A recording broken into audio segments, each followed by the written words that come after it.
অনেকে বলে যে পে স্কেল দিলে দ্রব্যমূল্যের দাম বাড়বে।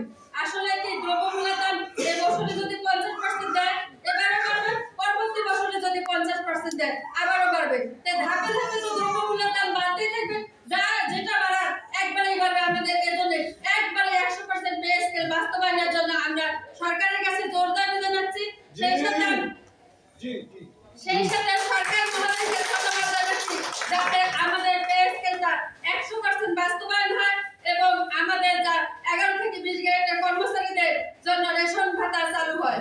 এই নিয়ে আমি আমার এই সংক্ষিপ্ত বক্তব্য শেষ করছি এবং প্রধানমন্ত্রী মহোদয়কে ধন্যবাদ জানাচ্ছি এবং প্রধানমন্ত্রী মহোদয় যাতে আমাদের পে স্কেলটা 100% বাস্তবায়ন করে এই নিয়ে আমি আমার সংক্ষিপ্ত বক্তব্য শেষ করছি।